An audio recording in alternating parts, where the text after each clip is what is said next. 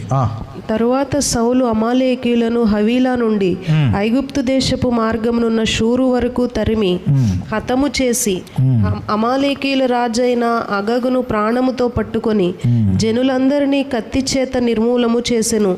సౌలును జనులను కూడి అగోగును, గొర్రెలను, ఎడ్లలోను, క్రొవ్విన గొర్రెపిల్లలు మొదలైన వాటిలోను మంచి వాటిని నిర్మూలము చేయక కడగా నుంచి పనికిరాని నీచ పశువులన్నిటినీ నిర్మూలము చేసిరి.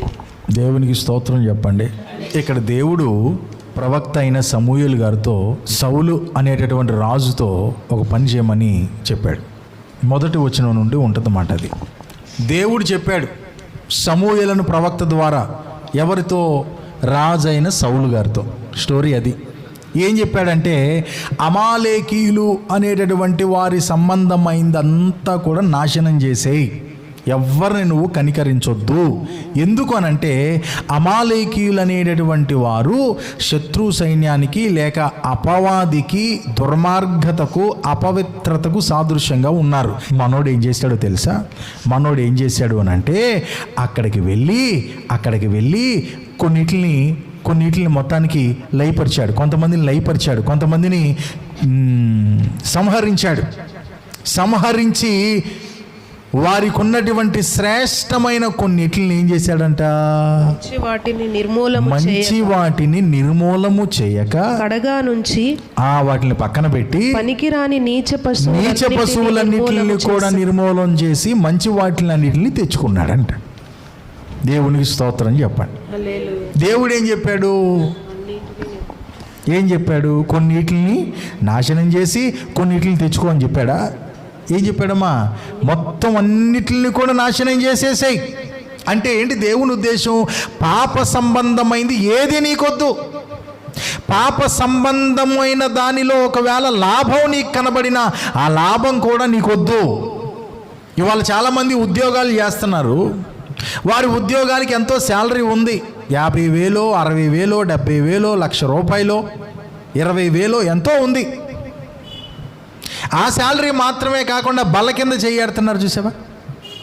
నేను మరి ఇక్కడ సంతకం పెట్టాలంటే మరి ₹1,00,000 ఖర్చు అవుద్దా? బయట వాడికైతే 2 లక్షలు అవుద్ది. మరి నీకు కాబట్టి మరి ₹1,00,000 చేద్దాం. ఇదేంటిది? డబ్బే, ఆశీర్వాదమే, కానీ దేంతో వచ్చేది? పాపం అది, అక్రమం, అన్యాయం అది, లంచం అది. దాన్ని దేవుడు ఒప్పుకోడు. దేవుడు అంటున్నాడు అదే ఏంటంటే అది నీకు లాభంగా కనబడినా, మంచిగా కనబడినా, నీకు పడేదిగా కనబడినా అది పాపము ద్వారా వచ్చేది, పాప సంబంధమైంది. వద్దు వద్దు, నాశనం చేసాయి అని చెప్పాడు దేవుడు. ఈయన గారు ఏం చేశాడు? నాసిరకం అన్నిటిని కూడా నాశనం చేశాడు. నాసిరకం అన్నిటిని కూడా నాశనం చేసి మనకు కాస్త ప్రయోజనకరంగా ఉంటాయి అనుకున్న వాటినేమో తెచ్చుకుని దాచుకున్నాడు అంట. ఫలితంగా ఈయన గారికి ఎదురైంది ఏంటిది? అదే గ్రంథములో, అదే పుస్తకంలో 28:5 చదవండి నాన్న. సౌలు ఫిలిష్తీల దండును చూచి మనస్సునందు భయకంపము నొంది యెహోవా యొద్ద విచారణ చేయగా, జాగ్రత్తగా ఆలకించండి, యెహోవా యొద్ద విచారణ చేయగా, యెహోవా స్వప్నము ద్వారానైనను, ఏంటంట? యెహోవా స్వప్నము ద్వారానైనను, ఊరీము ద్వారానైనను, ఊరీము ద్వారానైనను, ప్రవక్తల ద్వారానైనను ఏమియు సెలవీయకుండెను. ఏమియు సెలవీయకుండెను అంటే ఆయన ఒక్క మాట కూడా మాట్లాడట్లా. ఎవరితో? సౌలు రాజుతో. ఏమైపోయాడు ఆయన? మౌనం అయిపోయాడు. ఎందుకు అనంటే జాగ్రత్తగా వినండి, కొంతేమో దేవుని చిత్తం, కొంతేమో స్వచిత్తం. కొంతేమో దేవుని ఇష్టం, కొంతేమో మన చిత్తం. మనకి ఏదైతే హాయిగా ఉంటుందో అక్కడ వరకు దేవుని చిత్తానికి మనం పర్మిషన్ ఇస్తాం. ఏదైతే మనకి బిడుచుకూడదో అక్కడికి ఇక దేవుని చిత్తానికి మనం అవకాశాన్ని ఇవ్వం, ఆ గేటు మూసేస్తాం. నువ్వు ఇక్కడి వరకే ప్రభా, ఇక్కడి నుంచి లోపలికి రావడానికి వీల్లేదు అన్నట్లుగా ఆయనకు ఒక హౌస్ఫుల్ అనేటటువంటి బోర్డు పెట్టేస్తాం. ఇక్కడ సౌలు రాజు జీవితం ఏందయ్యా అంటే కొంత దేవుడు చెప్పింది చేస్తాడు, కొంత ఈయన అనుకున్నది చేస్తాడు. ఇవాళ చాలామంది దేవుని మందిరానికి వెళ్ళేటటువంటి వారిలో కూడా ఇలాంటి నేచరే ఉందండి. దేవుడు చెప్పేది చేస్తారు, వారు అనుకునేది చేస్తారు. అట్లా కాదు. దేవుని స్వరం మనకు వినబడాలంటే, దేవుడు మనతో మాట్లాడాలంటే, నా చిత్తము కాదు ప్రభువా, ఇదిగో నీ చిత్తమే. యోహాను సువార్తలో 10వ అధ్యాయం 3వ వచనం చదవండి.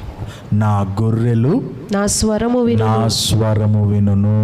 దేవునికి స్తోత్రం కలుగును గాక. ఇప్పుడు ఆయన గొర్రెలు ఎలా ఉంటాయో మనం చెప్పుకున్నాం మాట. గర్వపూరితంగా ఉండవు, పాపాల్లో మిళితమైపోయి పోవు, స్వచిత్తంలో ఉండవు, కొంత దేవుని చిత్తం కొంత నా చిత్తం అనుకున్నట్లుగా ఉండవు. ఆయన గొర్రెలు ఎలా ఉంటాయి అంటే ఆయన గొర్రెల్లాగానే ఉంటాయి. మగ్దలేని మరియా యేసయ్య దగ్గరికి పెందల కాడ వెళ్ళినప్పుడు మరియా అని పిలిచాడంట. మరియా అని పిలవగానే రబ్బూనీ అని అంటాను. ఆయన స్వరూపాన్ని చూసి ఆయన్ని గుర్తుపట్ల, స్వరాన్ని విని గుర్తుపట్టేసింది. దేవునికి స్తోత్రం. కాబట్టి ఇప్పుడు దేవుని బిడ్డలారా, మనం ఆయన గొర్రెలుగా ఉండాలి. ఆయన గొర్రెలుగా ఉంటే ఆయన స్వరాన్ని మనం వినగలుగుతాం. ఆయన స్వరం మనం వింటే మొదటి మాట ఏం చదువుకున్నాం మనం? మనుష్యుడు రొట్టె వలన మాత్రము కాదు కానీ దేవుని నోట నుండి వచ్చు మాట వలన బ్రతుకు. నీ కుటుంబం బ్రతకాలంటే, నీ జీవితం బ్రతకాలంటే, చనిపోయిన నీ ఆశలు, ఆరిపోయిన నీ ఆశీర్వాదం సహా మరలా చిగురులు పుట్టి బ్రతకాలి అని అంటే నువ్వు ఆయన స్వరాన్ని వినాలి. ఆదివారం ఇక్కడ ఆయన స్వరాన్ని వింటున్నావు మాత్రమే కాదు, ప్రతిరోజు ఆయన మాటను వినే దిశగా మన జీవితాన్ని మనం కట్టుకోవాలి. ఒక ప్రశ్నతో నేను ముగిస్తాను ప్రియ దేవుని బిడ్డలారా. దేవుడు నీతో మాట్లాడుతున్నాడా? మనం ఆయన బిడ్డలం. ఆయన చాలా స్పష్టంగా చెప్తాడు, నా గొర్రెవైతే నువ్వు నా స్వరాన్ని వింటావు. మరి ఆయన నీతో మాట్లాడుతున్నాడా? ఎందుకు మాట్లాడట్లేదు? ఒకటి, పాపాన్ని బట్టి. 2, స్వచిత్తాన్ని బట్టి. 3, కొంత ఆయన ఇష్టం, కొంత నా ఇష్టం. ఏ విషయాల్లో మనం పడిపోయి ఉన్నామో పరిశీలన చేసుకుందాం, జీవితాన్ని మార్చుకుందాం, దేవుని పాదాల దగ్గర క్షమాపణ వేడుకుందాం. ప్రభువా, నువ్వు నాతో మాట్లాడకపోతే నేను బ్రతకలేనయ్యా, నువ్వు నాతో మాట్లాడు ప్రభువా అని యేసయ్య పాదాలు పట్టుకుందాం. దేవుని స్వరాన్ని వినే గొర్రెలుగా మనం ఉండాలి. అట్టి కృప దేవుడు మనకు అనుగ్రహించునుగాక. కళ్ళు మూసుకుందాం, ప్రార్థన చేసుకుందాం.